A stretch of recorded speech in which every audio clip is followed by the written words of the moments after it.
Eli mä oon Sinikukka Ruoho, asun täällä Liedon asemalla. Simo Ruohon vaimo ja vedetään tosiaan näitä kuumiittejä, no vapautetaan kuumiittejä on ehkä oikeampi sana. Ja mä olen koulutukseltani valokuvaaja, eli mä oon elänyt tarkkailen maailmaa aika kauan. Ja mulla oli oma firma aikoinaan, missä mä tein kaikenlaista valokuvausta, studioja, iltakuvausta, portrettikuvausta ja sitten mä oon lisäksi opettanut valokuvausta. Ja tuolla sivistystoimen puolella, eli aikuiskoulutuksessa. Sitä mä tein 13 vuotta, sitä opetustyötä. Ja sen ohella mä oon koko ajan kehittynyt henkisenä ihmisenä. Ja lapsuudesta asti mulla on ollut henkisiä kokemuksia. Ja mulla on ollut siinä mielessä onnellinen tila, että olla lapsi, että mun äiti antoi mun olla henkinen. Että vaikka muut siskot ei ollut sitä ja mulla oli kokemuksia, niin äiti ei koskaan ihmetellyt niitä eikä kieltänyt niitä. Eikä sanonut hys, että olepa hiljaa, että tää on vähän outoa. Eli mä sain kehittyä aika suojaisessa niin kuin perheyhteisössä siihen, mikä mä oon tänä päivänä. Ja tossa noin 2012 me muutettiin Ylöjärvelle Isojoelta, missä mä asuin jossain vaiheessa Etelä-Pohjanmaalla perheeni kanssa. Ylöjärvellä mulla alkoi sit voimakkaat henkiset kokemukset. Sitä ennen mulla oli lapsuudessa paljon kokemuksia, mutta Ylöjärvellä mä haluan kertoa siitä siksi, koska mä oivalsin se itse just ennen tätä päivää, että mä uskon, että on olemassa portaaleja maapallolla, erilaisia voimapaikkoja. On ne tähtiportteja, onko ne portaaleja maan sisäisiin tai toisiin todellisuuksiin tai taajuuksiin, onko olemassa aikaportteja, mä uskon niihinkin. Ja Ylöjärven asunto, mikä meillä oli, niin se oli vähän sen johdatus, miten me sinne päädyttiin. Rivitalo päätyy korkealle kukkulalle ja siellä alkoi hyvin voimalliset humanoidi- ja ufo-kokemukset, eli muuhun otettiin yhteyttä monelta taajuudelta, sanotaan näin. Ja siellä alkoi myös mulla yhteys oman sieluminuuteen selkeämmin ja kirkkaammin. Että mä rupesin ymmärtää vähän, että kuinka moniulotteinen on ihminen. Ja nyt mä kerron alussa ihan että joitain kokemuksia, että mä yritän poimia matkan varrella sellaisia kokemuksia, jotka on erilaisia, että saatte ymmärryksen siitä, että kuinka monella tapaa ihminen voi kokea syvästi henkisyyttä. Ja se alkoi ensimmäinen voimakkain kokemus mulla oli, jotkut on näitä varmasti kuullut, jos on kuunnellut mun haastatteluja YouTubessa, mutta ensimmäinen voimallinen kokemus oli se, että mä näin arkkienkeli Mikaelin. Ja se tuli tilanteessa, jossa mä olin kotona ja pelkäsin hyvin, hyvin paljon. Eli mä olin omassa huoneessa syvän pelon vallassa ja mä huusin apua. Ja mielessäni hiljaa. Et mä en pystynyt nukkumaan, mä pelkäsin niin paljon. Ja sitten mä muistan, että mä oon niin vajonnut rauhan tilaan. Mä lepään selälläni vuoteessa. Mä olin se oli joskus yläasteaikaa, sanotaan teini-ikäinen suunnilleen. Ja lepään siinä vuoteessa ja sitten yhtäkkiä mun tuli sellainen syvä rauhantila, mä avaan silmät. Ja siinä mun vieressä, sängyn vieressä istui semmoinen 6-metrinen olento pienessä huoneessa, missä mä olin yksin. Ja mä muistan, että mä ajattelin, että onpa se valtava. Ja mä en pystynyt katsoa silmiin, sillä oli niin valtava energia siinä olennossa. Mutta sitten mä rupesin hahmottamaan, että siinä vieressä on enkeli ja hän näyttäytyi sitä, mä kutsun niinku arkkienkeli Mikaelin tietoisuutta. Se on ryhmätietoisuus. Ja se on eräänlainen taajuus, missä enkelitietoisuusolennot ovat universumissa. Ja hän oli siinä vieressä, mutta näyttäytyi mulle projisoitu just sellaisena kuin kiiltokuvissa ja näissä perinteisissä kuvissa arkkienkeli Mikael kuvaillaan. Haarniska päällä, miekka kädessä, silmät leimus tulta, että niissä oli valtava tuli ja mä en pystynyt katsoa kohti silmiä. Mutta se oli semmoinen kokemus mulle, niin kuin mistä alkoi mulla semmoinen rauha, että henkisyys voi olla turvallista, siinä ei ole mitään pelättävää. Ja sitten mä ymmärsin, että mua suojellaan, että mulla on valtava olento vieressä, joka suojelee. Ja siitä seuraavaksi alkoi mulla niin, että mun huoneeseen alkoi tulla valopalloja. Iltaisin kun mä menin nukkuun, koska ne illat oli aina vähän sellaisia pelottavia aikoja, kun tuli pimeä. Ja mulle tuli semmoisia tämän kokoisia ikkunasta suoraan, tämän kokoisia palloja. Ne oli joko sinisiä, eri sävyn sinisiä tai vaaleavihreitä. Yleensä sinisiä tai vihreitä. Ne tuli ikkunasta ja sitten ne alkoi leikkimään siinä mun yläpuolella katossa. Leiju ja leikki. Ja sitten mä olin aina vaan silleen, että voiko kaunista. että voiko olla näin kaunis. Ja mä itse koen, että ne oli suojelijoita, jonkun näköisiä, jotka ilmentyi mulle valopallona. Että jos siinä olisi ollut erilaisia olentoja jostain tuolta muista todellisuuksista tai maailmankaikkeudesta, mä olisin voinut pelästyä. Eli ihmiselle näytetään sitä, mikä on turvallista ja mikä on helppo vastaanottaa. Mulle ne valopallot oli ihania katsella. Ja seuraavaksi sitten alkoi tulla valopallojen jälkeen, mä rupesin näkemään myös energioita, värienergioita. Ne oli kuin leimuavia, leiskuavaa energiaa, joka leimahtelee huoneessa. Sitä mä en osaa kertoa, oliko se mun oma energia vai oliko se jotakin, joka oli siinä kentässä mun ympärillä. Ja ensimmäinen humanoidikokemus, joka mulle tuli, oli lukioikäisenä suunnilleen, en muista enää tarkemmin ikää, mutta oli semmoinen, että mä herään sängyssä vuoteella yöllä ihan rauhassa ja sitten mä tajuan, että hei, mua leijutellaan, että mä leijun selälläni näin, tällä korkeudella suunnilleen huoneessa. Ja sitten mä vietiin jalat edessä, tälleen leijutaan ja mennään. Ja sitten mä katson siihen viereen, niin kun käännän silmäni ja näin siinä semmoisen tonkorkuisen kultaisen pienen olennon. Se oli vähän kuin ne harmaat, mitä perinteinen alien kuvaitaa. Ei mitään karvotusta, ei hiuksia, hyvin suuret silmät, kauhean kapea kaula, pitkät sormet. Se oli sellainen hauska tanssiva se olento ja se oli kultavärinä.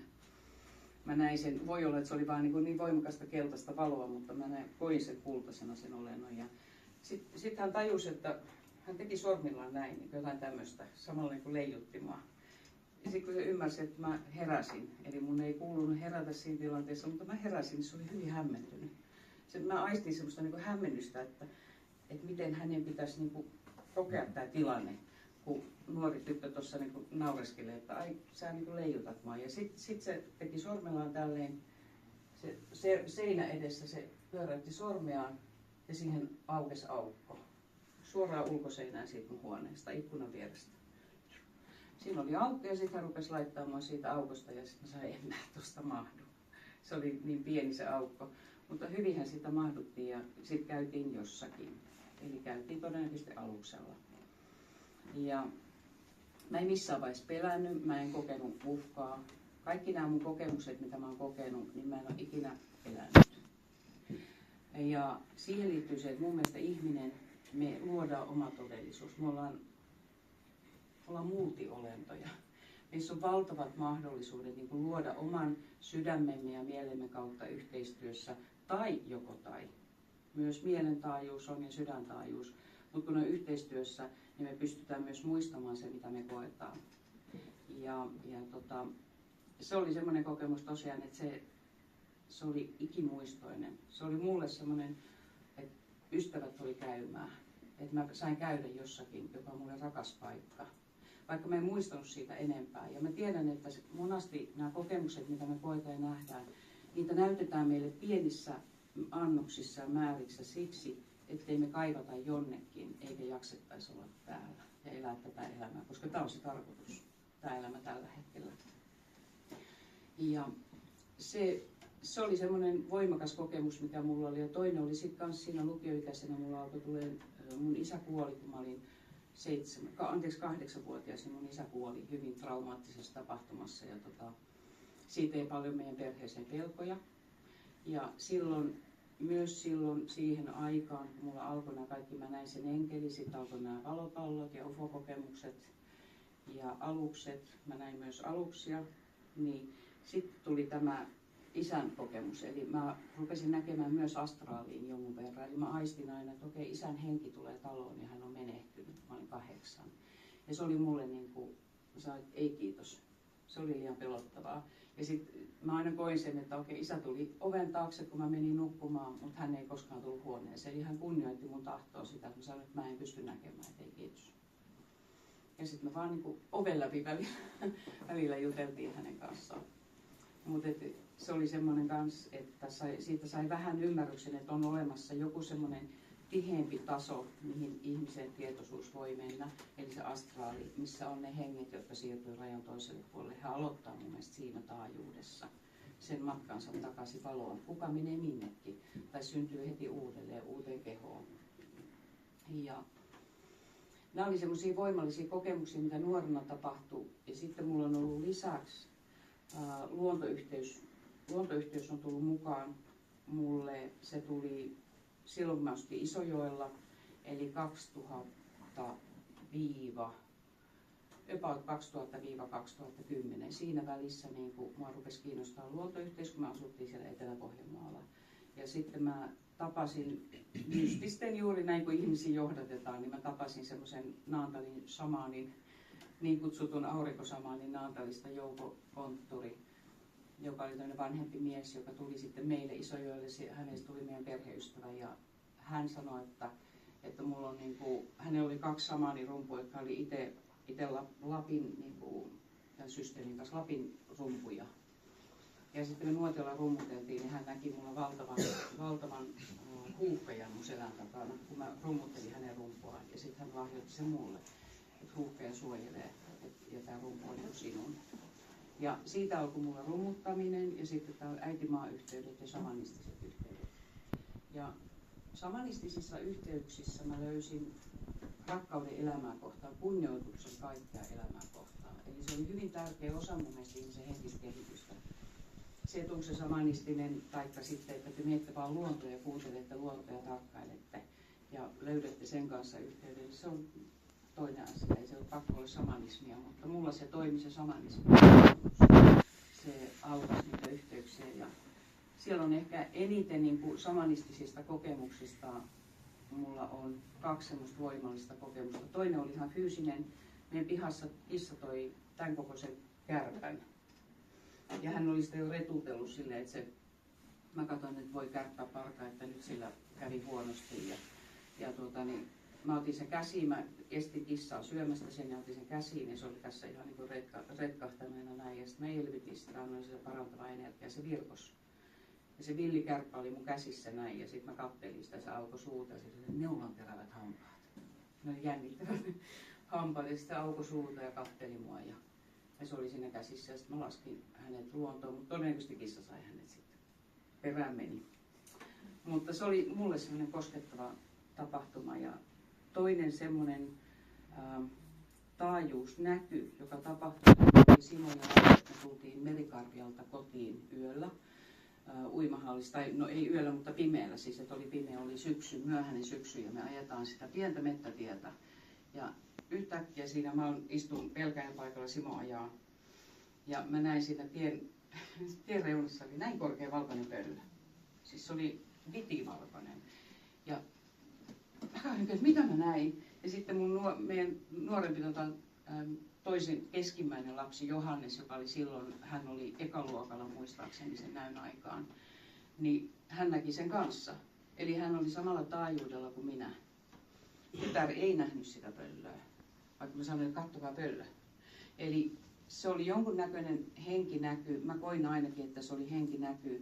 Oliko se mun sieluyhteys tai luonto, joka viesti mulle, tai luonnonhenget, sitä mä en tiedä.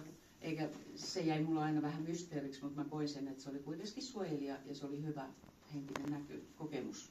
Mutta se näyttäytyi luonnossa.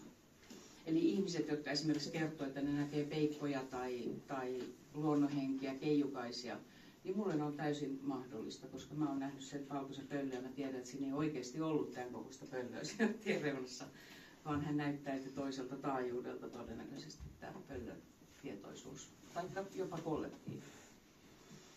Mä puhun hetkisen kollektiivista.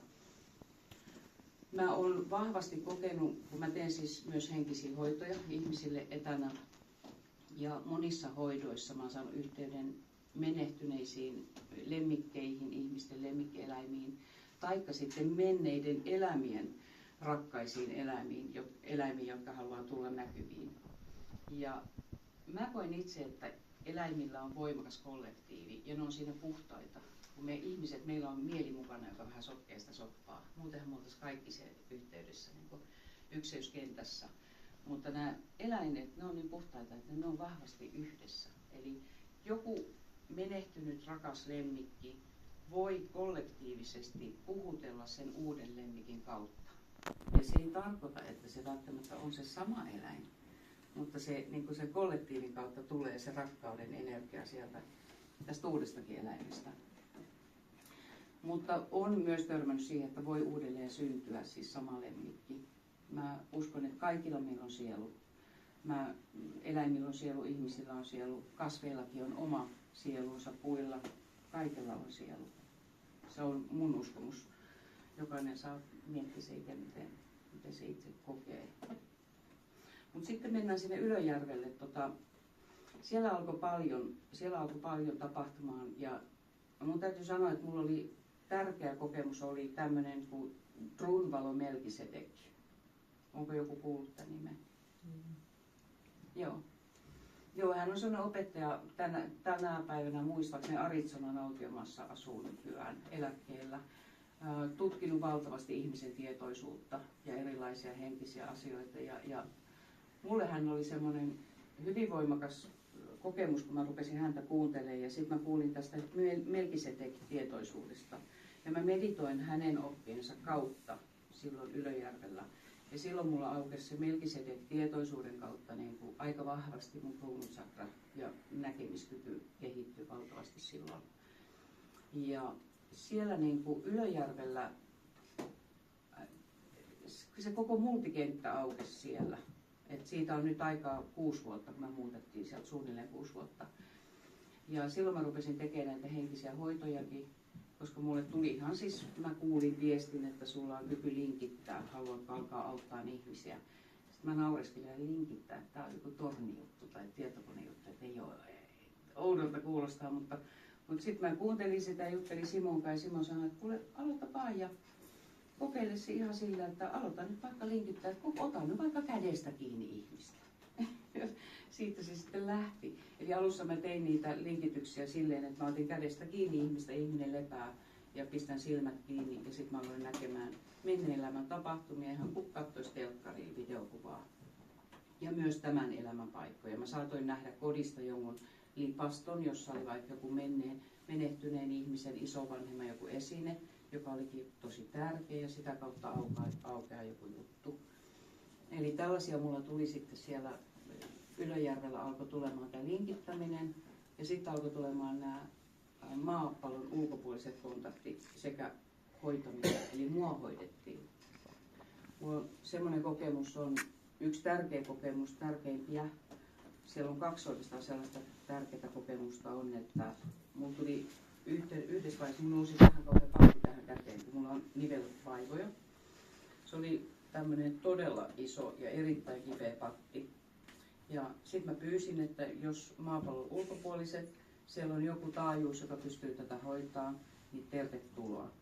Ja mä olin päivällä yksin kotona, menin lepäämään ja ovikello soi. Mä kuulin siis ihan, että ovikello soitetaan. Ding dong, kysytään lupa. Mä sanoin, tervetuloa.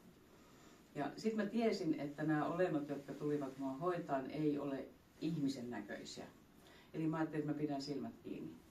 Eli aina se, että sä valitset itse, kuinka paljon sä oot valmis kohtaa sitä tapahtumaa, minkä sä koet tai näet, taikka pyydät, niin sulla on silti aina täysoikeus lopettaa se heti, jos se tuntuu pahalta, taikka määritellä rajat, kuinka paljon mä haluan kokemuksia.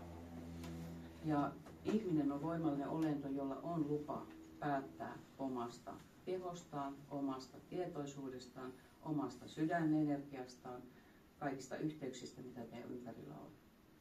Eli tietoisen päätöksen kautta voidaan sulkea asioita tai avata asioita.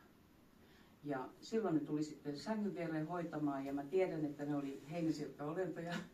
Semmoista naksutusta kuului, se oli aika hauska se semmoista jännää naksuttavaa ääntä. Niitä oli 3 ja niillä oli jotain ihmeellisiä laitteita.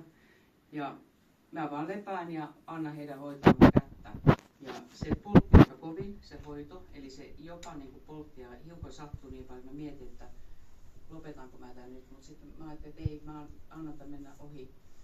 Ja he hoiti mua ehkä, mä koin 20 minuuttia, 15-20 minuuttia. Ja sen jälkeen he lähti, mä kiitin ja patti oli poissa, eli se hävisi. Ja mulla oli käsi täysin kunnossa, kun se ei enää taittunut se käsi, niin mä olin, että oho, onpas hyvä teknologia tuolla jossakin toisella taajuudella. Ja toinen parantamisjuttu oli, se oli mielenkiintoisempi vielä, koska se tapahtui Simon kanssa. niin, että Simo on mukana todistamassa sen, että se oikeasti tapahtui. Eli on joku todistaja vieressä, joka on nähnyt sen koko kokemuksen. Se tapahtui illalla niin, että mulla oli varvasnivel tulehtunut niin pahasti vasemmasta jalasta, että mä en pystynyt kävelemään sillä. Ja se sattui paikallakin niin paljon, että piti ottaa puranaa ja paljon. Eli hirveä kipu siinä oli ja sit mä en pystynyt kävelemään. Simo sanoi, että mä pyydän niitä avaruussiskoja veljeä auttaa, että sulla on niitä UFO-kokemuksia, että jos siellä joku pystyisi auttamaan, niin en mä kehtaa jo mun varpaan takia. Niin tuntui vähän hurjalta, että no voitteko te tulla sieltä jostakin Orionista tai jostakin Siriukselta auttamaan mua. Mulla on tämmöinen varvasongelma täällä. Mutta sitten mä päätin, että mä teen sen ja pyysin. Ja mulla oli nukkumaan mennessä, se oli todella turvoksissa, se oli melkein tuplasti turvoksissa se varvas. Sitten kun mä herään, niin mä kävelen vessaan, pesen hampaita tai että mä kävelen. Ja sitten mä katsoin mun jalkaa, niin siinä varvasnivelen päällä, mulla on siitä valokuvatkin, siihen oli ilmestynyt 3 semmoista mustapippurikokoista reikää, verireikää, jotka oli hyytynyt. 2 neulapistoa yläpuolella ja alapuolella. Ja varvas oli täysin oikein kokoinen ja täysin kunnossa. Ja sen jälkeen siihen kyseiseen niveleen ei ole koskaan tullut tulehduksia. Ja siitä sitten otettiin, Simo sanoi, että ota kuvat, kukaan ei usko tätä. Seuraavana iltana tai muutama päivä sen jälkeen, kun menin nukkumaan, pyysin, että hei, mä haluan kiittää. Että mä haluan nähdä nämä humanoidit, jotka mua auttoi.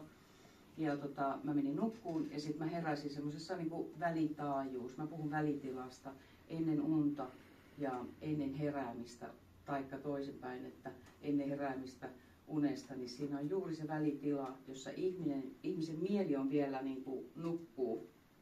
Ja sun sydän on auki ja sun tietoisuuskenttä on näkyvissä. Ja sulla on semmoinen kapea kaista, josta sä voit alkaa kehittämään sitä kykyä nähdä. Ja meillä kaikilla on se kyky, aivan kaikilla. Ei ole ihmistä, joka ei pysty siihen samaan, mitä mä oon nähnyt. Et kyse on vaan tahdosta ja mikä kiinnostaa. Ja minkä tuntee tutuksi ja turvalliseksi. Ja sitten silloin yöllä, niin mä muistan, että mä heräsin johonkin aikaan aamuyöstä, muistaakseni aamuyöstä, siihen, että mulle näytettiin se tila, missä mua oli hoidettu. Ja se oli ihan tämmöinen tyhjä, siinä ei ollut mitään saumoja missään, tyhjä vaalea tila, jossa oli suora sileä hoitotaso näin. Ja sekin oli valkoinen. Kaikki oli aika valkoista, ehkä vähän metallista.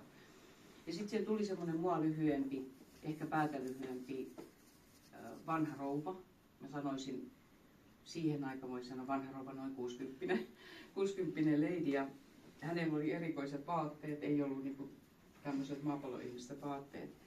Joku tiukka vartalon myötäinen, niin kuin niillä monasti on. Ainakin he esittää meille, niin kuin esittäytyy sillä tavalla pukeutuneena. Taikka meidän tietoisuus pukee heidät sen näköiseksi. Heidän tietoisuutensa, kun he on yhteydessä meihin. Mutta tämä rouva sanoi mulle, mä muistan sen aina, kun sanoi, että kun mä kiitin, että mä olen valtavan kiitollinen, että te pystyitte auttamaan mua. Ja hän sanoi, että kyllä, että ole hyvä. Ja sitten siinä 3 nuorempaa naispuolista humanoidia, hyvin ihmisen näköisiä, mutta lyhyempiä kuin me. Kaikilla oli mun mielestä tummat hiukset, ainakin tällä vanhan rouvalla. Jäänsiniset silmät ja ihan mustat hiukset, lyhyet. Ja sitten hän sanoi, että tämä on hyvin harvinaista, että ihmisiä pystytään fyysisesti hoitamaan aluksilta. Ja se johtuu ainakin hänen, niin kuin heidän porukkaan, niin hän sanoi, että se on äärettömän pieni rako, mistä he pääsevät niin kuin tähän tilaan, tähän todellisuuteen. Eli mä jälkikäteen, kun mä oon ajatellut sitä, niin mä koin, että he tulee toisesta niin kuin aikamääreestä. Että se oli jonkunnäköinen aikarako, mistä he niin kuin pääsee ja ottaa mut sisään ja tuo takaisin. Että se on mielenkiintoista, mutta mahdollista. Mä en ole kuullut paljon ihmisiä, mä en ole ainakaan törmännyt tietoon, että muut olisi saanut, että humanoidit tulee oikeasti operoimaan. Mutta olen sen verran kuullut, että Lapissa on joku ihminen, joka joskus aikoinaan Suomessa ainakin joku miespuolinen, joka oli yhteistyössä humanoidien kanssa ja teki tämmöisiä operaatioita, siis ihan hoidettiin ihmisiä. Mutta en muista enää nimeä. Mutta se oli mulle semmoinen upea kokemus ja se jätti toki auki, että onko he eri aikataajuudessa, onko he tässä universumissa, onko he rinnakkaisuniversumissa, mistä he tuli. Se, mikä on niin kuin haasteellista näissä kokemuksissa, missä moni voi vähän kyllästyä, on se, että niissä on usein se, että kun sun mieli tarttuu kiinni, niin kokemus sulkeutuu, taikka muisti sulkeutuu. Eli mitä puhtaammin sä oot siellä sydänkokemuksessa, oli se sitten enkelitaajuus, humanoiditaajuus, luontoyhteys, luonnonhenget, keijut, niin kun sä pystyt olemaan siinä sydänresonaatiossa rakastavasti läsnä, pelotta, niin silloin se kokemus tallentuu sulle ja sä saatat nähdä sen ja pystyt kokemaan niitä asioita. Mutta sitten kun sun mieli tarttuu kiinni, että hei, onko keijut oikeasti, pukeutuuko ne noin? Niin se, mulla ainakin se riittää jo naps, se on ohi se tapahtuma. Eli taikka sitten se tapahtuma jatkuu, mutta mä en pysty enää tallentamaan sitä, että se mun mieli tulee niin kuin eteen siihen. Että mielenkiintoisia asioita. Sitten siellä Isojoella tapahtui myös sellainen, että mä kerran humahdin ulos kehostani. Eli tää kun puhutaan, että ihminen poistuu kehostaan ja lähtee reissaamaan, niin mä sanoisin, että on monta tapaa poistua kehosta. Tai no, mun kokemusperäisesti on 2, ei saa liioitella.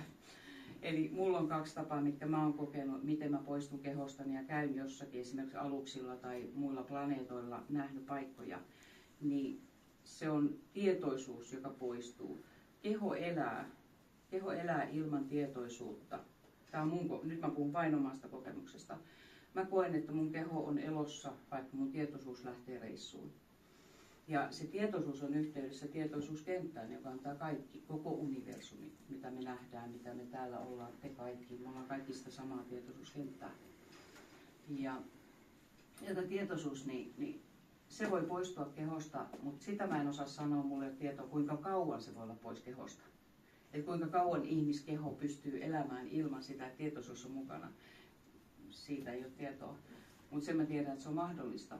Ja kun mä olen poistunut reissuille kehostani tietoisuuden kerran, että keho jää siihen, niin se on... Mulla on koko ajan yhteys mun kehoon. Mä kaikilla reissuilla, mitä mä oon ollut jossain noissa aluksillakin ufoilla, niin mulla on aina tieto siitä, että mä lepään sängyssä. Mun keho lepää sängyssä ja minä olen tarkkailijan roolissa. Vähän niin kuin, että se mun tietoisuus tarkkailee sitä, mitä se kokee. Ja se on, se kun mä tuun takaisin kehoon, niin siinä on yleensä tapahtunut semmoinen, se on kuin humahdus. Se on semmoinen, että kun sä lepäät sängyssä selinmakuulla, mun täytyy ainakin olla aina selinmakuulla, niin se on semmoinen hetki, ihan niin kuin sänky katoi, sä tipahdat hetkisen, tämmöinen humps. Se keho menee vähän niin kuin sängyn läpi ja palaa takaisin, ja sit sun tietoisuus on takaisin kehossa. Et se on fyysinen kokemus, kun sä palaat kehoon. Ainakin mulla se oli fyysinen kokemus. Ne kerrat, kun mä oon ollut.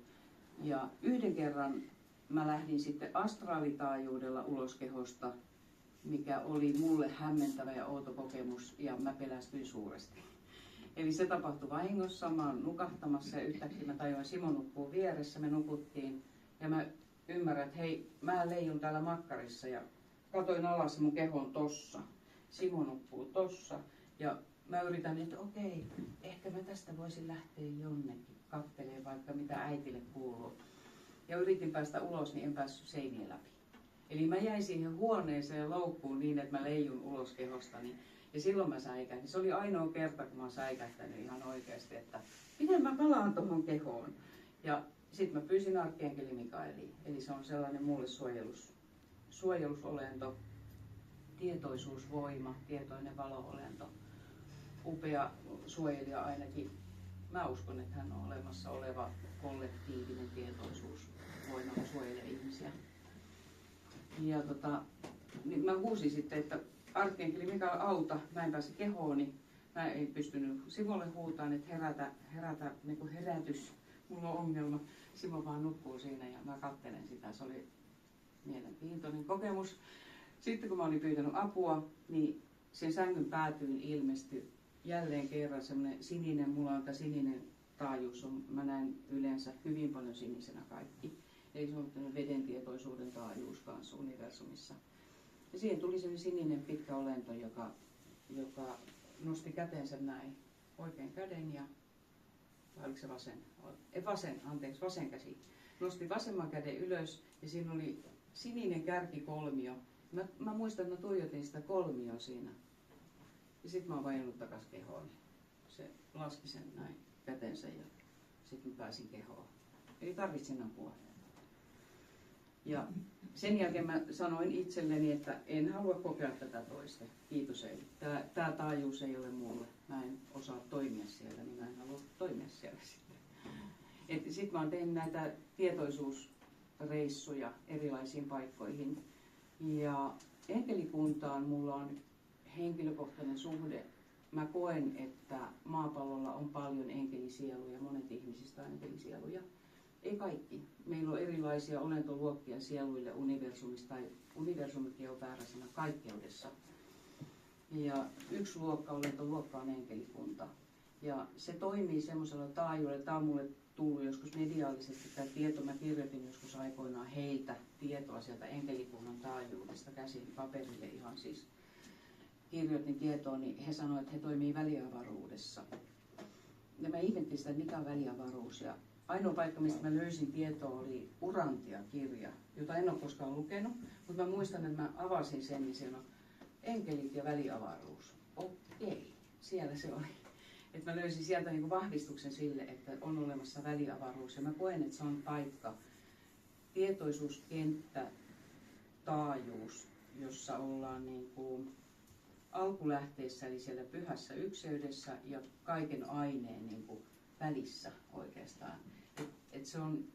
Heillä on tieto kaikesta, mitä tapahtuu luoduissa maailmoissa, ainakin tässä universumissa ja planeetoilla ja kaikki aineeseen liittyvä, myös me elävät olennot ja kasvikunta, eläinkunta, niin he on heti paikalla. Eli se tietoisuus, se ei ole missään tuolla kaukana, vaan se on tässä ja nyt heti paikalla. Että se on sellainen kollektiivinen porukka. Sen takia he pystyy heti auttamaan. Ja he ei tarvitse mitään ufoja. He on valo-olentoja, valotietoisuutta tässä ja nyt. Ja sitten näistä ufoista, niin kuin ufokentästä, mä koen tänä päivänä, että siellä on niin kuin monta erilaista taajuutta. Mä voisin kuvailla sitä niin kuin suurena rinkulana, jonka ympärillä keskellä on pieni rinkilä ja siitä isompi. Se on kuin tämä veden riippeet, kun sä heität kiven, niin vesi tekee rinkuloita.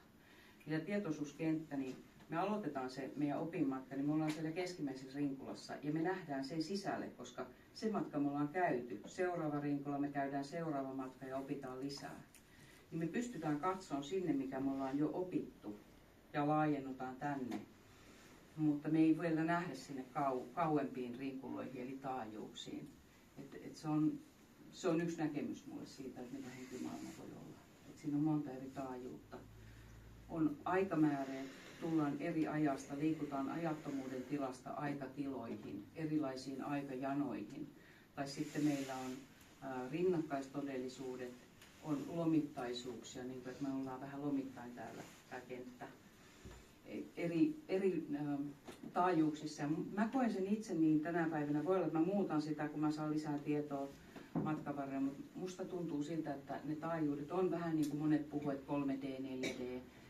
Ihmiset haluaa nimetä, jotta ne ymmärtää asioita. Niin puhutaan, että me ollaan nyt 3D:ssä ja sitten mennään 4D, me kehitytään lisää rakkaudessa. Ja sitten me saadaan se korkeampi taajuus sinne hiukan korkeammalle. Korkeammalta voidaan auttaa sinne tiheämpiin taajuuksiin, mutta tiheämpistä taajuuksista ei voida auttaa korkeampiin taajuuksiin. Mutta me voidaan kurkistaa sinne. Me voidaan saada näitä yhteyksiä kyllä mun mielestä. Ja sitä kautta oppii lisää. Kuka haluaa kuinkakin nopeasti oppia asioita. Vielä siitä sieluolemuksesta.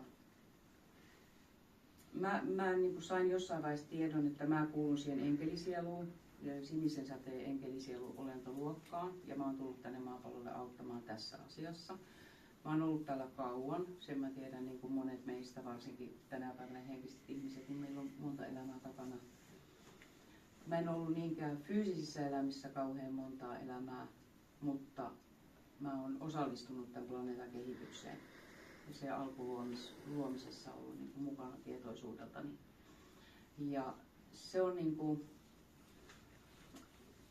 sieluolentoni paras näky, tai oikeastaan se ei ollut näky, se oli reissu. Jälleen kerran mä lepäsin Ylöjärvellä kotonani ja sitten mä olin nukahtamistilassa ja sitten mä tajuan, että sieltä tulee valtava sininen valo, vaan valo-olento. Se oli hopeista, vähän niin kuin hopeista elävää energiaa. Elohopea, sininen elohopea kuvaa hyvin sitä olentoa. Ei silmiä, ei suuta, ei nenää, pelkästään niin kuin pää ja kädet, tämmöinen ihmisen niin kuin humanoidin valo-olento muoto vaan. Ja tosi pitkä. Hän tuli siihen sängyn viereen ja mä tiesin, että hän tulee näyttää mulle jotakin. Ja mä sanoin, että tervetuloa. Ja sitten hän nosti mut kehosta ja lähetti. Ja mä muistan, että mä noustiin aivan suoraan putkeen. Siis mä koin sen suorana putkena ylöspäin. Koska hän halusi varmaan, että mä ymmärrän, että me mennään jonnekin niin kuin korkeampaan sielutaajuuteen. Ja me noustiin aika kauan. Ja sitten se, mihin me päädyttiin, oli semmoinen valomaailmatila, missä mun edessäni oli vaan semmoinen tähti. Mä kutsun sitä tähtialukseksi. Eli monisakarainen tähti, missä oli 2 pitkää päätyä näin. Se oli valtava. Se oli kuin sinistä timanttia, valovälkettä koko se. Mä sanoin sitä alukseksi, koska mä en keksi sitä muutakaan nimeä. Ja sitten me seistiin siinä vieressä ja mä tiesin, että mulla ei lupa mennä sisään, mutta mulle näytettiin se. Ja sitten hän antoi mulle avaimen käteen. Ja mä ajattelin, että se symbolinen viesti oli se, että mulla oli niin kuin avaimet omaan sieluun. Että meillä on niin kuin mahdollisuus vahvistaa ja voimistaa sieluyhteyttämme. Ja sen jälkeen palattiin, sitten hän laski mut takaisin sieltä. Pitkä matka tultiin, niin kuin tietoisuus laski alas ja sitten tullaan kehoon taas. Se oli kaunein kokemus, mitä mä oon koskaan nähnyt. Eli se oli mulle sellainen, jos ei puhuta lasten syntymästä, mutta tämmöinen henkinen kokemus, niin se oli ehdottomasti kaunein kokemus. Ja mä koen, että mä sain jostain syystä yhteyden omaan sieluun niin fyysisesti, niin mä näin sen, että mitä se voi olla. Että mitä on olla yhteydessä oman sielunsa kanssa. Ja näistä sielukokemuksista sen verran, mä koen tänä päivänä, että ihmisen sielu, niin sielulla on monta aspektia. Jos mä esimerkiksi kerron, että mä oon elänyt joskus Arcturuksella, mistä mä tulin maapallolle, niin tai tähden äärellä olevalla planeetalla, niin mä koen kuitenkin, että se on yksi mun sieluaspekti. Se ei ollut minä, mutta sieluni kautta mä koen yhteyttä ja saan sen tiedon, kuka siellä oli ja kuka tänne tuli. Eli meillä on niin kuin sielusta lähtee monta aspektia, monta kokemusta ja se sielu on se päävalo, joka kehittää maailmankaikkeutta ja ykseyttä. Eli Jumala kehittyy meissä, kun me koetaan näitä asioita. Ja siinä on niin kuin nämä aspektit, niin on jokainen jossain planeetalla joskus aikoinaan, taikka toisissa taajuuksissa, voi olla rinnakkaisuniversumeissa, mutta mä koen, tämä mun mielipide on se, että on yksi sielu, ei ole rinnakkaisuniversumissa eri sielua, vaan se sielu on yksi. Ja sitten voidaan tehdä tämmöisiä niin kuin elämysmatkoja erilaisiin kehoihin, erilaisiin paikkoihin. Nyt ollaan tällä äitimaaplaneetalla ja koetaan tässä kehossa tässä ja nyt tätä kokemusta. Ja kun te vahvistatte teidän sieluyhteyttä meditoiden sydämen kautta, mä koen itse, että niin entisaikaan ajateltiin, että kruunusakran kautta saadaan se korkein, niin mun mielestä tänä päivänä ihmiset muuttuu sydänkeskusihmisiksi. Eli meidän sydänresonaatio on se, mistä me löydetään se sieluyhteys ja yhteys toisiimme. Eli se mieli alkaa hiljentymään. Ja se on myös mun mielestä sitä 4D:hen siirtymistä, eli tätä niin kutsuttua ylösnousemusprosessia, missä monet sanoo, että me ollaan. Niin mä koen sen kanssa. Mä koen sen vahvasti. Fyysisiä oireita tulee niin kuin muillekin ja välillä aika rankkoja, että keho solutaajuudella muunnutaan. Onko se pysyvä semmoinen fyysinen muutos, sitä me en tiedä, vai onko se vaan se, että me koetaan itsemme eri tavalla. Mutta prosessin äärellä ollaan varmasti. Ja mitäs tässä vielä olisi semmoista, mikä tulee mieleen tärkeitä asioita? Joo, no sit mulla on näitä UFO-kokemuksia, on ihan taivaalla näkyy valoja, kun mä kutsun paikalle, niin he sytyttää valon ja liikkuu vähän aikaa tuossa ja tervehtii. Saattavat pysähtyä ja lamppu pois päältä ja niitä on ollut. Mä oon kuvannut yhden kerran aluksen, joka oli, me tultiin Tampereelta Simon kanssa kohti Lietoa ja me oltiin tuossa Huittisten jälkeen se oli jopa Vampulan jälkeen, tullaan kohti Auraa, jossain siinä välissä, niin mun tuli yhtäkkiä vaan telepaattinen viesti, että avaa ikkuna, olemme täällä. Ja mä avasin ikkunan äkkiä ja pistin vaan kameran niin kuin monta kertaa sen ottamaan kuvia. En mä muista kuinka monta kuvaa sekunnissa pystyi ottamaan, mutta otin kuvia ja yhdessä niissä näkyy ihan siis tämmöinen lautasenmallinen UFO, joka oli se hyppi. Et se on niin kuin tässä seuraavaksi samassa kuvassa, siis saman kuvan sisässä oli tämä UFO, niin tossa UFO, sitten yhtäkkiä se on tossa, tuolla ja sitten on valosuihkaus ja sitten se on tuolla. Eli järjetön nopeus tai miten se tallentui kuvaan sillä tavalla, niin mielenkiintoista. Mä itse ajattelen, että se saattoi olla aikamäärän hyppy, että ne on niin kuin tässä ajassa ja sitten se ei ole tässä ajassa. Se jotenkin hyppi niin kuin ajassa. Et tultiin jostain semmoisesta paikkaa. Tässä vaiheessa mä oon nyt vetänyt semmoista monologia, että mä otan vettä. Ootteko te ihan pyörällä päästä? Miten olisi illaksi semmoinen ilotulitus tuonne saunalle sitten? Täällä muuten oli, muistatko Terhi? Sä kävelit silloin Helkenkaan alas ja tuossa meni UFO yli. Niin oli, joo. Mutta siitä on pari vuotta aikaa. Joo, siitä on pari vuotta aikaa. Ne tuli silloin tästä yli oikein voimakkaalla, kirkkaalla valolla. Kyllä ne. Tällä hetkellä ne on niin mun mielestä vähän kauempana ihmiskunnalle annetaan tässä. Tässä on sen verran turbulenssia maaplaneetalla tällä hetkellä, että ne ei kauhean selkeästi välttämättä tule näkyviin mun mielestä. Noin 1,5 vuodessa alkaa kyllä lisääntyä voima. Joo, mäkin uskon, että ne on tulossa. Niin kuin. Näin ainakin mulle on. Joo, kyllä mullakin on sellainen tunne, että sieltä tulee kontakteja. Tällä hetkellä ne ottaa kyllä yhteyksiä sellaisiin, jotka on jo valmiita, mutta siis silleen laajennusmassalla, niin se alkaa noin 1,5 vuoden kuluttua. Hei, sen verran vielä mä kerron niin tässä tuosta sydänresonaatiosta ja rakkaudesta. Eli kun te olette pelotta, niin teillä on mahdollisuus luoda ja olla luovassa yhteydessä näiden asioiden kanssa, kaikkien ulottuvuuksien kanssa.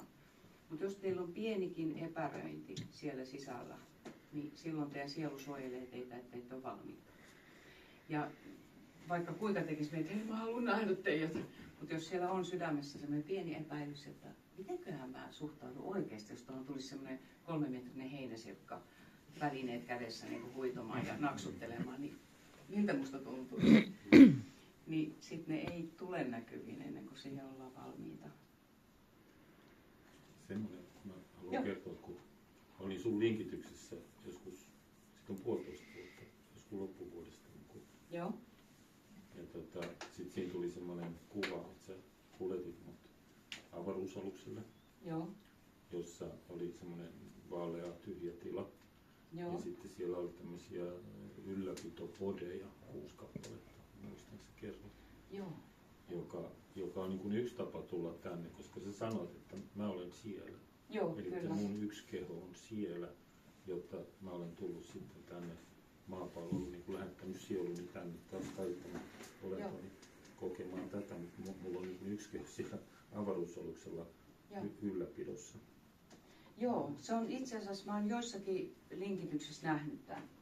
En kauhean monessa, mutta olen nähnyt. Ja silloin kun mä aloitin hoitaan ja aloitin linkitysten teon, niin mä lupasin itselleni ja ihmiskunnalle, eli ihmisille, joita mä autan, jotka tulee mun luo, että mä oon täysin rehellinen. Mitä tahansa mä näen, niin mä kerron kaiken. Ja ne on joskus aika villejä ne asiat, mutta kerron niistä. Ja nämä aluksella olevat ihmiset, niin niitä on joitakin tullut mulle niin, että tällä hetkellä täällä maapallon ulkopuolella on aluksia, mutta mä en tiedä, onko ne rinnakkaisessa niin kuin taajuudessa vai tässä fyysisessä avaruudessa. Mutta se mikä oli jännä sitten, koska mä oon niin tavallaan tiennyt ja tiedän, että on muita porukoita, mutta en ollut kauheasti kiinnittänyt siihen huomiota, niin sitten meni ehkä kuukausi tai 2 korkeintaan. Sitten mun pöydälle tuodaan projekti Planeetta Maan käsikirjoitus. Just. Siitä se sitten lähti. Haluatko tehdä tämän kirjaksi? Joo. Ja mä tein 3 kuukautta tosi tiukkaa hommaa sen kanssa. Mä viritin sen, tavallaan kanavoin sen uudestaan, koska siellä oli sellaista, mikä ei ollut kirjoittajalle tullut ihan puhtaana. Niin sitten täytyy niinku virittyä siihen. Ja mä muistan siinä jossain kohdassa, mä niin humpsahdin yhteyteen siinä. Mä niin tunsin sen yhteyden, että okei, se oli se mitä sä niin vinkkasit, että Niin. mulla oli siinä osa siinä projektissa. Kyllä, joo. Joo, ne on mielenkiintoisia asioita. Sitten siellä on, niin kuin puhutaan, että ihmiskunnassa on myös näitä walk-in-persoonia, jotka on tullut, että ihmisen sielu on päättänyt, että okei, mä haluan poistua tältä planeetalta, mikä se ikinä se syy onkaan, että keho on tässä. Ja poistuuko keho kuoleman kautta vai tuleeko siihen tilalle joku? Näitä walk-in-sieluja kanssa väitetään, että on.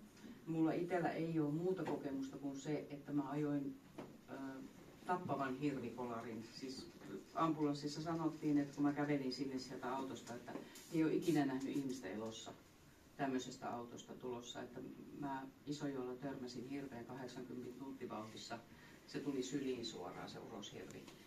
Ja lasi räjähti kaikkialla ja se oli se on pitkä tarina, mä en mene siihen sen enempää muuta kuin, että sen hirvikolarin jälkeen mä tiedän, että mussa käynnistyi joku hyvin voimallinen henkinen uusi nyanssi tai uusi voima, joka ei ollut pelkästään niin kuin se entinen sinikukka. Ja mä koin, että sieltä tuli joku mun sieluaspekti tuli auttamaan, koska se oli tosi traumaattinen kokemus. Niin jotain tuli mulle lisää. En mä osaa sitä kuvailla muuten, kuin että joku valotietoisuus lisääntyi mussa ja mä koin, että se tuli sieltä sielun kautta apua. Eikö Jyrki Pykäri ole Volkiin? Ainakin se on puhunut siitä. Niin. Puhunut siitä, mutta mulla ei ole tietoa niin kuin sen enempää. Et se on, mutta kyllä mä niin kuin koen, että joku aspekti musta tuli lisää minuun, koska sit se, niin kuin, se käynnisti niin voimakkaita prosesseja. Semmoisen tästä kävelemisestä ja tästä miten niin kehosta voi poistua. Mä olen kerran muutama vuosi sitten kävelin kesätietä ihan vaan pitää sen ihmeeltään, mutta sitten yhtäkkiä mä tajun, että mä olen niin kuin kehoni yläpuolella. Mä niin kuin henkenä katson, kun keho kävelee. Mä en liikkunut mihinkään, mutta keho liikkuu. Ja se oli ihan semmoinen vaan niin kuin lunkitapahtuma, joka kesti ehkä 10-20 metriä. Ja sitten mä olin taas takaisin siinä, että siinä ei ollut mitään dramaattista, mutta olin ihan selkeästi toisella näkemässä sen kehon. Joo, tosta herääkin semmoinen niin kuin kokemus, mikä mä voin vielä kertoa, ei Isojoella, anteeksi, kuin Ylöjärvellä. Silloin kun tuli tämä Melkisedek-tietoisuuden kautta, että mulla avautui nämä sakrat ja alkoi nämä vähän syvemmät ja laajemmat näkökyvyt ja tietoisuudet, niin silloin mulla oli yksi päivä, kun mä muistan, että mä pyysin, se lähti siitä, että mä pyysin arkkienkeli Mikael, että auta minua puhdistamaan sydämeni. Eli että se mun oma mieli alkaa puhdistaa kaikkea sitä kuonaa, mikä meihin kertyy. Pettymyksiä, suruja, vihaa, raivoa, kaunaa, kaiken näköistä, mitä täällä ihmisyydessä hauskaa välillä opitaan. Niin mä pyysin sitä puhdistusta mun sydäntä. Ja silloin niin kuin sen prosessin jälkeen, mä en muista menikö siinä päivä vai monta päivää, mun mielestä oli yksi päivä, niin mä koin yhtenä päivänä sellaisen, että siis musta tuli niin kuin isompi valokeho, eli mä kyllä kävelin omassa kehossa, niin mun keho oli siellä sisällä. Mutta mä leijuin, siis mun jalat leijui ja mä olin semmoinen joku 5-6 metrinen. Ja sitten kun mä kävin viemässä roskapussin sinne rivitalon pihalle tämmöisiä tavallisia asioita, niin mä muistan, kun mä nostin se kanne ja sitten kun oli niin iso keho, niin että se ei jollain tavalla aktivoitu siinä omassa aurassa se korkeampi valotietoisuus, yhteys tai jotain. Se oli hieno kokemus. Ja silloin mä koin semmoista niin kuin resonaatiota kaiken ympärillä olevan kanssa. Se oli äärettömän kaunista. Ja se me saadaan mun mielestä sieltä sydämen kautta. Että me puhdistetaan sitä sydäntä tai lähdetään, kuka löytää se milläkin tavalla. Mulle meditaatio on hyvä keino, hiljentyminen ja semmoinen vaan, että mä niin kuin antaudun. Että mä päästän irti kaikesta itsestäni, ajatuksistani. Ja mä antaudun maailman kaikkeudelle, niin silloin se sydän alkaa niin kuin puhumaan. Sille tulee tilaa. Sitten sä saat sen sydänresonaatio kaiken kanssa. Ja kun sen kokee fyysisesti joskus, se on suunnattoman kaunista. puut värisee paljon, kaikkien puiden ja luonnon kukkien värit alkaa väreilemään hyvin kauniisti. Ja ne puhuttelee ihan eri tavalla kuin tavallisessa tietoisuustilassa. Onko teille jollakin herännyt jotain ajatuksia tai kysymyksiä, mitä haluatte jakaa? Mä en yhtään tiedä, kuinka olen puhunut. Sanokaa, että ole jo hiljaa. Jos... 16.47 kello. Loistavaa. Ei ole mennyt vielä tunti. Nyt voitaisiin ottaa sellainen herääkö jotain ajatuksia tai kysymyksiä.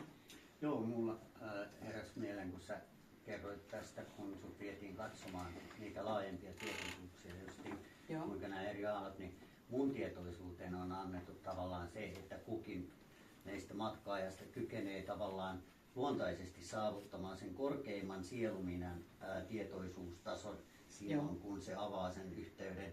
Ja koska se sielu jo se niin sanottu erilliskokemus sielu, joka on sitä yksilösielusta kokemusta, näitä useita erilliskokemuksia, niin se kykenee sillä hetkellä käsittelemään vain sen oman sielun kasvuoppien tasoon asti. Niin kuin sä annoit sen vertauksen näistä pisaroiden laajenemisesta, niin sun sielu kasvutaso on tavallaan se rajaton, se pystyt, mutta ehkä sitten tällainen niin sanottu enkelikokemus, se voi käydä näyttämässä.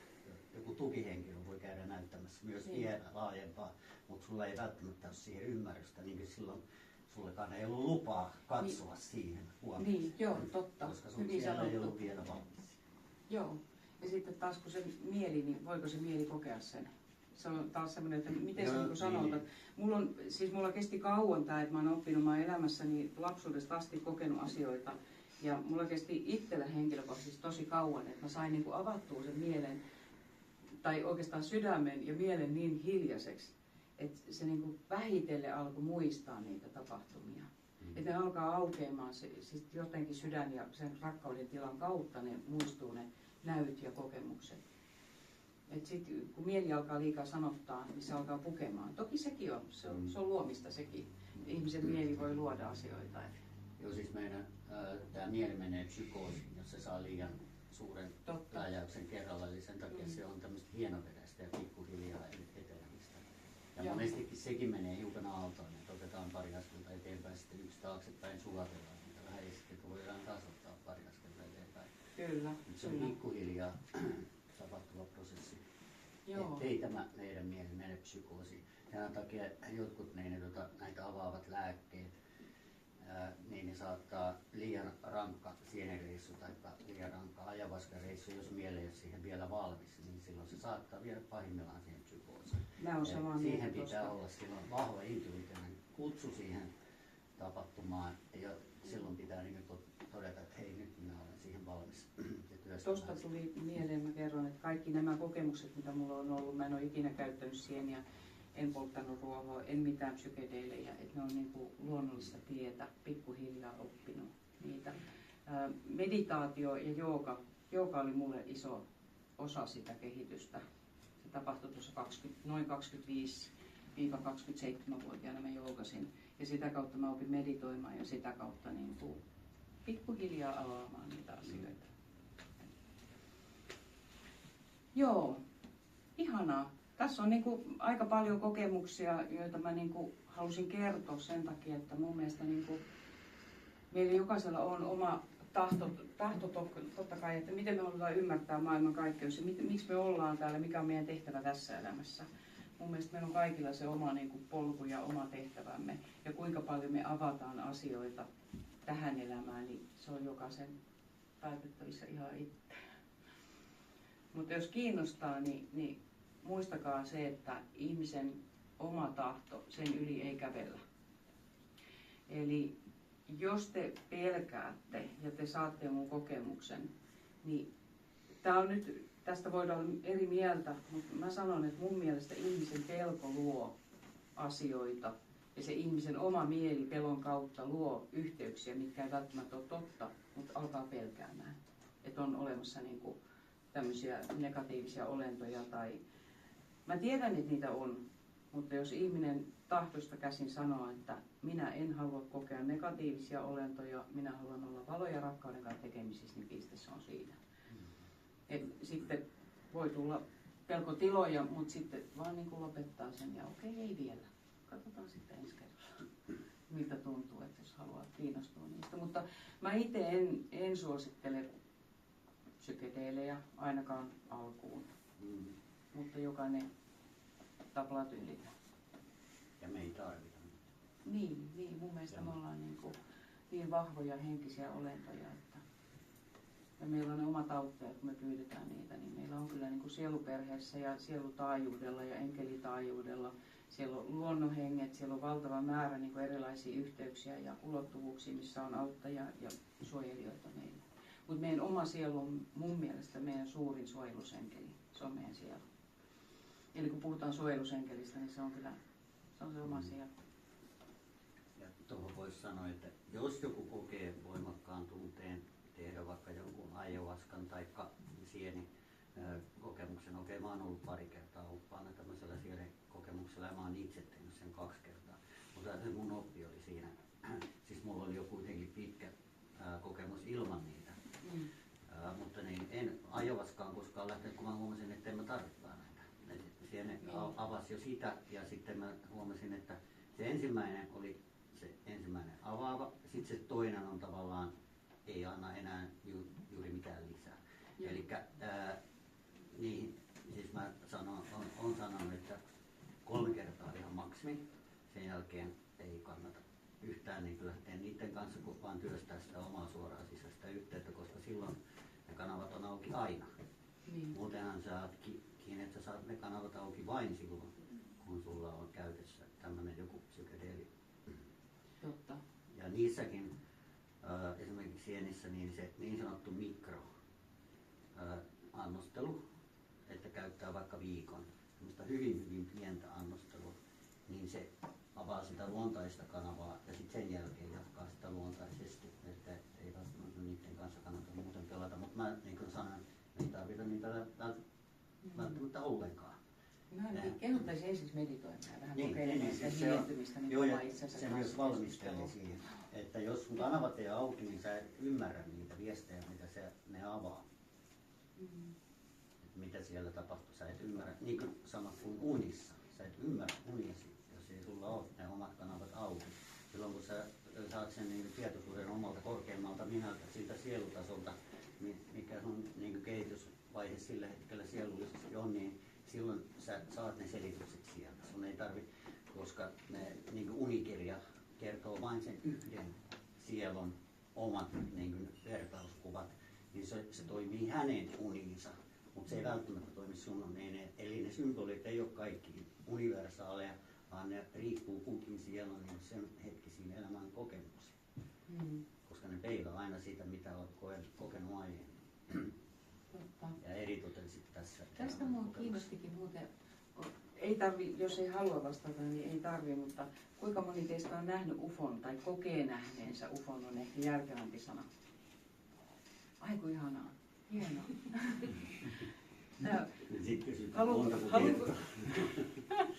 Haluatko joku kertoa, että niin, oliko se ihan alus vai onko se valo? Mulla on tuttuja niin mun ilmestyy semmoinen niin valo. Joo. Ja sitten mun rupeaa sydänsakra lämpiämään ja niin rakkaus tulee. Ja sitten mä nousen semmoisen jumalallisen rakkauden tilaan, että mä rakastan koko maailmaa ja jokaista ihmistä. Ihana. niin se on sitten sellainen 2013 oli niin kuin tällainen, että mulla sanottiin niin, että nyt sulla on suora yhteys. Mutta niin, sitä tapahtuu ihan niin kuin missä vaan. Mä olin kerrankin Heesassa Miekkarissa.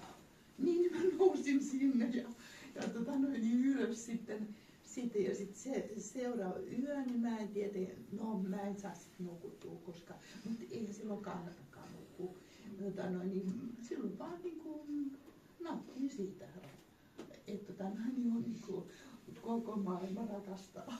Se on ihana olo. Se on varmaan se sama, jonka mä koin silloin, kun mä niin sydänsakra aukeaa ja on se sieluyhteys, niin kaiken kanssa resonoi kauniisti. Joo. Ja kaikki on pelkkää rakkautta. Joo.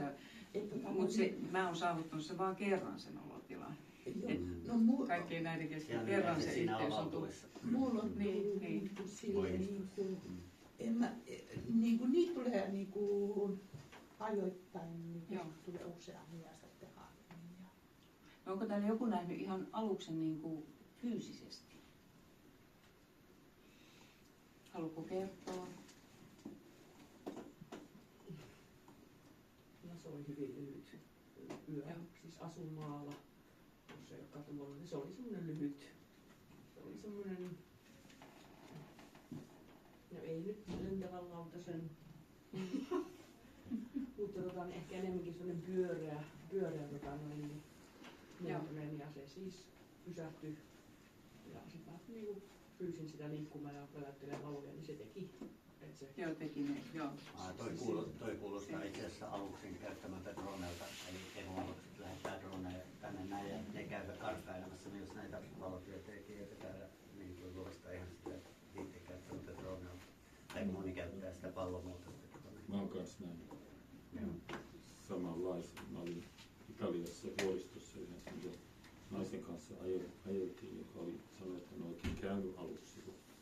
Mutta se mitä mä näin ihan päivävalossa oli just semmoinen niin metallipallo, semmoinen varmaan just niitä droneja, että se kulki siellä niin laaksossa sillä lailla näkyi. Voisiko tämä olla sama kuin ne Pukasphere, joka nyt on tullut näkyviin? Löydettiin siis yksi maanviljelijä Pukasphere. Joo, just sen tyyppistä. Joo, se voisi olla, koska niitä on nyt ruvettu tutkimaan, että mitä Joo, ne se on on ja semmoinen- mikä se yhteys on.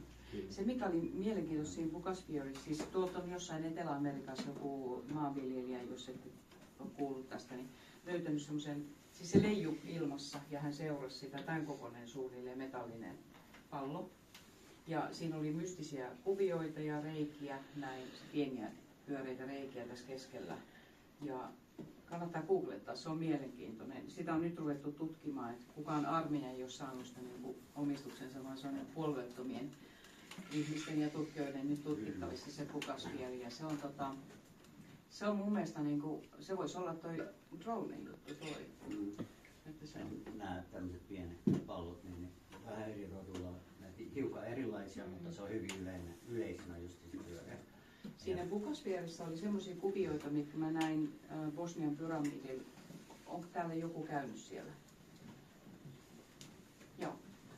Eli Anne tietää sitten, mistä puhuu. Bosnian pyramideilla, siellä on pyramidi, ei pyramidin sisällä tunneleita, vaan pyramidialueella siellä ympärillä on tunneliverkostoja, joita nyt on alettu pikkuhiljaa avaamaan. Ja se oli mulla semmoinen reissu, että mä en itse asiassa halunnut koko Bosniaa, mua ei kiinnostanut se yhtään.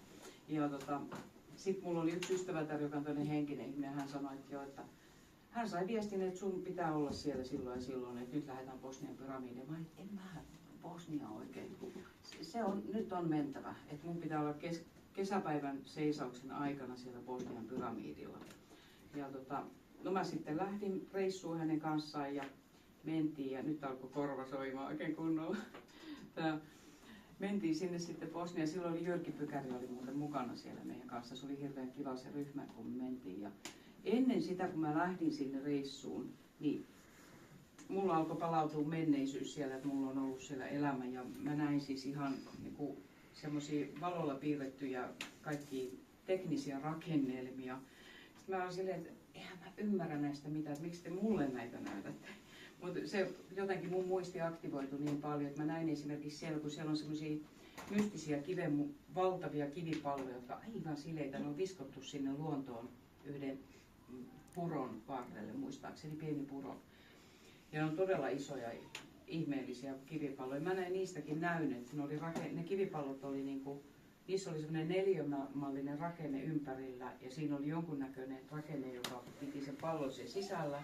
Se oli vesivaippa välissä ja valtava vauhti, se pyöri ja sitten se syttyi niin kuin tähti se kivipallo. Et siinä on jonkunnäköinen energiajuttu. Et tällaisia asioita mulla aukesi sitten ennen kuin me lähdettiin sinne. Ja se oli kyllä ikimuistoinen matka, sanotaan näin. Mä näin sen kaupungin näyssä, millainen se oli ennen kuin nythän siellä on pelkästään niin kuin kasvanut metsää ja maata niiden pyramidien päälle. Ja mulle näytettiin kaikki se jokiranta ja ne pyramidit. Ja tuli muuten mieleen siitä sun oppaasta, kun sä sanoit, että se oli semmoinen sinertävä elohopea, niin se on plasma-olento. Joo. Se kuvaa hyvin, plasma on niin kuin sanana hyvä. Ja muuten, mä oon nähnyt Tampereella siellä Ylöjärvellä ilmesty. Mä olin puhelimessa juuri tämän Jouko-konttuurin samanimiehen kanssa niin Naantalista. Ja mä muistan, mä seisoin parvekkeella, mä juttelin Joukon kanssa ja sitten yhtäkkiä sen taivaalle räps. Siinä on semmoinen täydellinen tämmöinen oikein niin kuin klassinen UFO, lautanen väärinpäin, mutta sileä tämmöinen, ei mitään hattua, vaan ihan sileä. Se ilmestyy siihen ja mä tiedän, että se tietää ja me tiedetään, että me ollaan niin kuin, nähdään toisemme.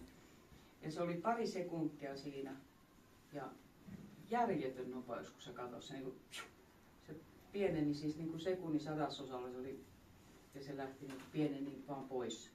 Mutta se mitä mä niin kuin ajattelen siitä, mitä mä näin on, että se tuli jostain madoreijasta tai jostain toiselta taajuudelta, koska se yhtäkkiä se oli vaan tossa. Voihan olla, että heillä on joku häiveteknologia. Niillä on se häiveet niinku olemassa, eli ne voi sitten pantuoda itsensä näkyviin. Mutta mä itse koin sen, että se pomppasi jostakin niin toisesta. Joo, kyllä. Se mun kokemus oli se. Nopeasti. Joo. Vaihtaa paikkaa silleen, niin kuin ne pystyy vaihtamaan siis vaan koordinaattia toiseen paikkaan. Sitten taas vaihtaa toiseen paikkaan koordinaattia. Kyllä.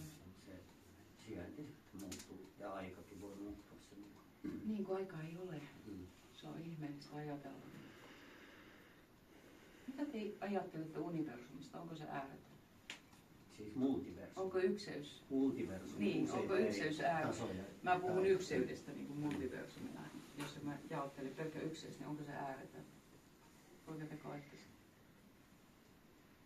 Mä ainakin niin äärettömän suuri, että ihmismieli ei ikinä kykene käsittelemään sitä. Mä muistan lapsena sitä mietin. kasvutilassa ja kehittymistilassa. Niin. Se pääsee sisäänpäin kuitenkin periaatteessa loputtomasti. No usein eri ulottuvuutta. Että onko se loputon hengitys, sisään ulos, kaikkeus niin kuin Periaatteessa kun siellä on ne syklit, niin siinä Niin. tapahtuu sitä jatkuvaa hengitystä. Se ykseys toisaalta on se lähtötila, joka on tavallaan läpi kaiken koko ajan. Tuo on hyvin sanottu läpi kaiken koko ajan. Mä koen, että ykseys on sitä, eli se on kaikkialla Sitten se koko on ajan. lähtenyt tutkimaan itseään, ollaan osaltaan Niin, sen hipinöitä, jotka tutkii ykseyttä Joo, ja kyllä. tekee sitä näkyväksi. Ja se on, niin kuin, se on liikettä, mutta se ykseys on, niin kuin, se rakastaa ja ylläpitää kaikkea sitä leikkiä, jota me täällä touhutaan ja millä tahansa tasolla ja planeetalla. Joo, ja ajatelkaa sitä, kuinka tärkeitä te kaikki olette, koska te olette yksilöiden yksi niin kuin kokemus. Eli me ollaan niin kuin kanssakokijoita, me ollaan se ykseys.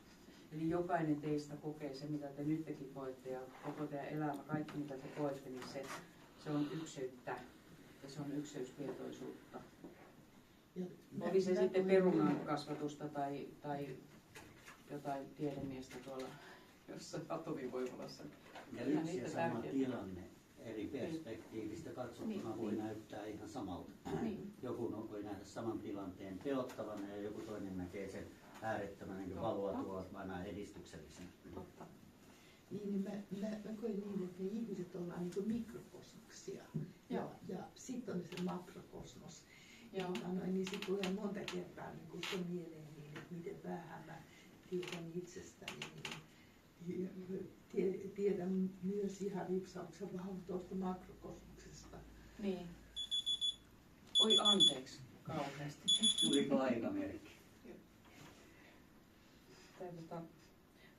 Anteeksi, mä ihan hetken vastaan. Hei, äiti täällä. Äidit on aina tavoitteellisia. No on Antonia, mä oon just täällä. Se on Joka punsuttaa aina välillä. Ollaan pulmissa. esimerkiksi, jos tiedätte Daryl Ankan kanavoivan Basharin, niin tämä Bashari on selkeästi sen sisällön puolesta selkeästi laajemmalla tietoisuudella ja joka kykenee välittämään myös itse kanavoimaan myös niin kuin muilta sitä tietoa hänen kauttaan, mutta kun siltä kysyttiin, mikä on tärkein tehtävä ihmissielun kasvu täällä niin kuin ihmisen elämän aikana, sanoin, kotiäidit on tärkein tehtävä. Ihana. Se on se rakkaudellisen tehtävä. Bashar on aivan ihastuttava. Sillä on hyvä huumorintaju. On.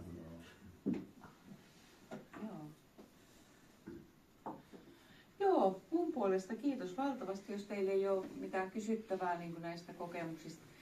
Tämä oli pieni raapasu niistä kaikista kokemuksista, mitä mä yritin tässä nostaa. Mä ajattelen aina, että intuitiivisesti tässä hetkessä niin tulee ne oikeat asiat kerrottua. Et sen takia mä en harrasta näitä ranskalaisia iltoja kauheasti etukäteen. Mulla on sama, että se vaan lähtee juoksemaan. Joo, saa aina vataa. paljon olisi puhuttavaa, mutta tunnissa ei hirveästi kerkeä. Ja sitten täytyy antaa ihmisten välillä hengittääkin. Joo, kiitos teille. Kiitos. Oli